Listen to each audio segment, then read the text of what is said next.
Hello പ്രിയ കൂട്ടുകാരെ, അസ്സലാമു അലൈക്കും വറഹ്മത്തുള്ളാഹ്. നമുക്ക് അടുത്ത എക്സാം കിതാബു തജ്വീദാണ്, 5ാം ക്ലാസ്സിന്.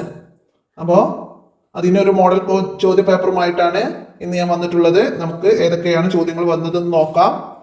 യോജിച്ചത് ചേർത്ത് കൊടുക്കാനാണ്, മാച്ച് ചെയ്യാനാണ്. എന്താണ് റമദാന് എന്തിലേക്ക് മാച്ച് ചെയ്യാം? ഖുർആൻ അവതരിച്ച മാസം, അതിലേക്ക് വരച്ചു കൊടുക്കാം. ഇനിയോ നിയമം പാലിക്കാത്ത ഖുർആൻ പാരായണം. നിയമം പാലിക്കാത്ത ഖുർആൻ പാരായണം എന്ത്? ഖുർആനിന്റെ ശാപത്തിന് കാരണമാകുന്ന കുറ്റമാണ് നിയമം പാലിക്കാത്ത ഖുർആൻ പാരായണം. ഇനി തൗബ സൂറത്തിൽ വിസ്മി ഓതരുത്.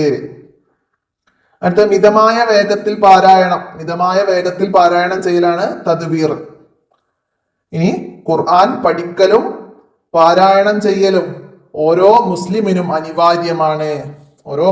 അനിവാര്യമാണ്. ഇനി ഉത്തരം എഴുതാനാണ്. സൂറത്തുൽ മക്കിയ എന്നാൽ എന്താണ്? നബി സല്ലല്ലാഹു അലൈഹി വസല്ലമയുടെ മക്ക ജീവിതകാലത്ത് അവതരിപ്പിക്കപ്പെട്ട സൂറത്തുകൾക്കാണ് സൂറത്തുൽ മക്കിയ എന്ന് പറയുന്നത്. ഇനി വേഗത പരിഗണിക്കുമ്പോൾ ഖുർആൻ പാരായണം എത്ര ഇനങ്ങളുണ്ട്, ഏതെല്ലാം?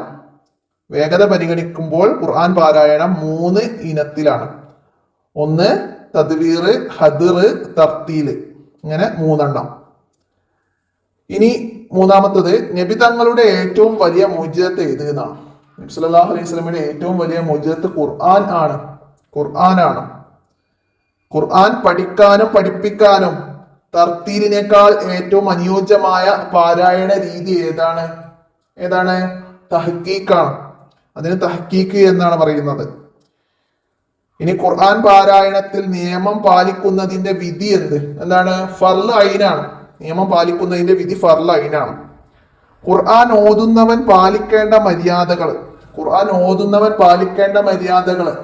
നമ്മളെ 3ാമത്തെ പാഠത്തില് നമ്മള് മര്യാദകൾ ഓരോന്ന് പറഞ്ഞിട്ടുണ്ട്. എന്താണ്? ഖുർആൻ ഓതുന്നവന്റെ ശരീരവും വസ്ത്രവും ഓതുന്ന സ്ഥലവും ശുദ്ധിയുള്ളതായിരിക്കണം. ഖിബ്ലയിലേക്ക് തിരിയുക, തല മറക്കുക, സുഗന്ധം ഉപയോഗിക്കുക. അങ്ങനെ പറഞ്ഞതിൽ നിന്ന് 2 എണ്ണം എഴുതിയാൽ മതിയുടെ. ഇനിയോ ഖുർആൻ കേൾക്കുന്നവർ പാലിക്കേണ്ട മര്യാദകൾ, അത് അതിന്റെ അവസാനത്തിൽ പഠിച്ചിട്ടുണ്ട്. എന്താണ്? ശ്രദ്ധയോടെ കേൾക്കുക, അർത്ഥം ചിന്തിച്ച് അതിലുള്ള ഉപദേശങ്ങൾ ശ്രവിക്കുക. അങ്ങനെ അപ്പൊ അതൊന്ന് 2 എണ്ണം എഴുതി കൊടുക്കാം. പിന്നെന്താണ് വരുന്നത്? വ്യക്തമാക്കാനാണ്. മുസ്ഹഫ് എന്നാൽ എന്താണ് മുസ്ഹഫ്? 1ാമത്തെ പാഠത്ത് പഠിച്ചിരുന്നു. വിവിധ ഘട്ടങ്ങളിലായി അവതരിക്കപ്പെട്ട ആയത്തുകൾ ഒരു ഗ്രന്ഥമായി ക്രോഡീകരിക്കപ്പെട്ടതാണ്. ഇതിനാണ് മുസഫ് എന്ന് പറയുന്നത്. അടുത്തതോ ഇൽമു തജ്വീദ്. എന്താണ് ഇൽമു തജ്വീദ്? എന്തായിരുന്നു ഇൽമു തജ്വീദ്?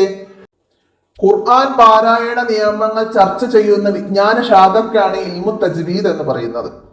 ഇനി ഹദ്ർ എന്നാൽ എന്താണ് ഹദ്ർ?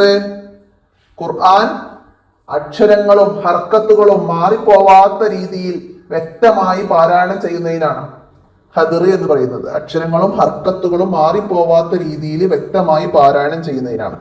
ഇനി തജ്വീദ് എന്നാൽ എന്താണ്? അക്ഷരങ്ങളുടെ ഉച്ചാരണ നിയമങ്ങൾ പാലിച്ച് മനോഹരമായി ഖുർആൻ ഓതുന്നതിനാണ് തജ്വീദ് എന്ന് പറയുന്നത്. ഇനി പൂർത്തിയാക്കാനാണ്. സജദയുടെ ആയത്ത് ഓതിയാൽ തിലാവത്തിന്റെ സുജൂദ് ചെയ്യണം. ഖുർആനിന് അൽ ഫുർഖാനുൽ അലീം എന്നും പേരുണ്ട്. അവിടെ അൽ ഫുർഖാനുൽ അലീം എന്ന് ചേർത്ത് കൊടുക്കാം. ഇനി അള്ളാഹുവിന്റെ കലാമായ വിശുദ്ധ ഗ്രന്ഥമാണ് ഖുർആൻ.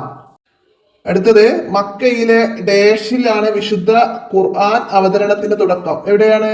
ഹിറാ ഗുഹയിലാണ് വിശുദ്ധ ഖുർആൻ അവതരണത്തിന്റെ തുടക്കം.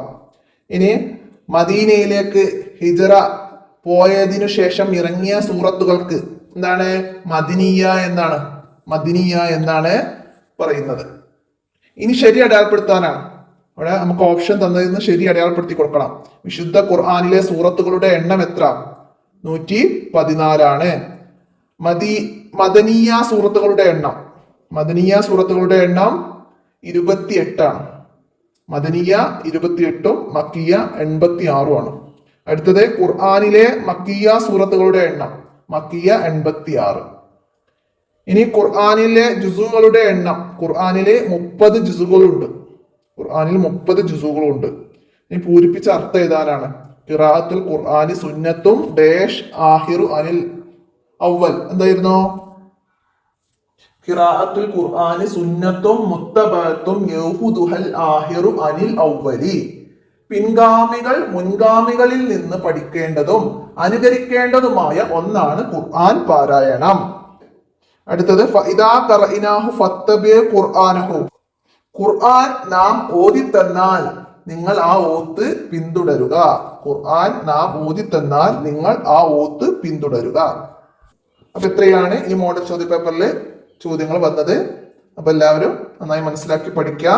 പഠിച്ചതൊക്കെ അനുസരിച്ച് എഴുതാനും നല്ല ഓർമ്മശക്തിയൊക്കെ എല്ലാവർക്കും നൽകട്ടെ.